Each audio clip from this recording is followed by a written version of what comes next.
Bonjour à tous. Aujourd'hui, dernière vidéo avant la vidéo finale sur les Uplay, vidéo qui servira de test, etc. Je vous dirai tout ce que je pense de ces produits-là, et mon avis a énormément changé par rapport au moment où je les ai reçus.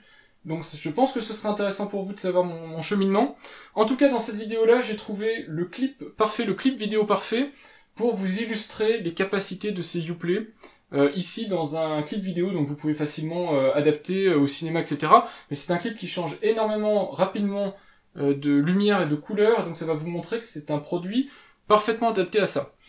Au passage, j'en profite pour dire que l'application You, dans sa partie espace de loisirs, a changé. Elle propose de nouvelles options, etc. C'est pour ça que j'ai retardé autant le test des Uplay, c'est parce que si je vous l'avais fait en juillet, août ou septembre, la vidéo au moment où elle serait sortie serait déjà obsolète par rapport aux nouveautés qui ont été annoncées par Philips. Donc rapidement, les nouveautés c'est quoi?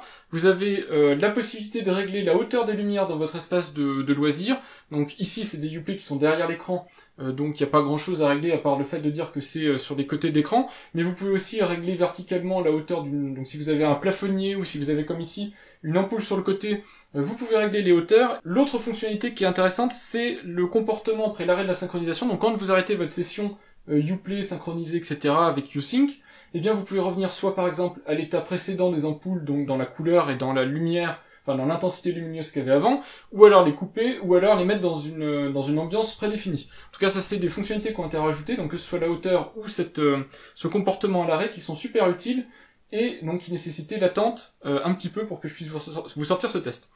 Alors le test que je vais vous faire, enfin la vidéo que je vais utiliser pour vous faire le test, c'est une vidéo de Two Cellos, Thunderstruck de AC/DC, donc une reprise au violoncelle, en concert, etc. Devant un large public. Cette vidéo change très rapidement de luminosité, de couleur, etc. Donc ça va être génial. Et puis du coup ça me servira d'exemple pour le test final des Uplay. Au passage, j'en profite pour dire que je joue cette séquence donc sur l'écran Philips 32 9P9H que vous pourrez retrouver de toute façon en vidéo, sur un ampli SMSL AD18, mais je capture le son par un autre moyen, donc vous n'aurez pas le son que produit l'ampli, des enceintes Klipsch que j'adore, et puis vous avez ici la screen bar de BenQ que je vais tester très prochainement, en tout cas que je vais publier très prochainement, qui permet d'illuminer votre bureau et que je vais couper pour pas polluer les sources lumineuses pendant le test. Voilà, on est parti pour le test de ces Uplay. Je vous lance le concert, et puis vous allez voir que ça dépote en termes de musique, en termes de lumière, mais aussi, regardez bien derrière les Uplay qui s'activent, vous verrez que c'est assez impressionnant.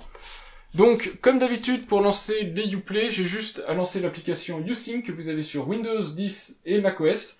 Donc, application sur laquelle vous démarrez la synchronisation. Je passe ensuite la vidéo en plein écran, je vais couper mes lumières d'ambiance, et puis on va partir pour la séquence que je vous ai préparée, qui, je pense, sera super intéressante. Bon visionnage.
On se retrouve bientôt pour le test des Uplay. À bientôt.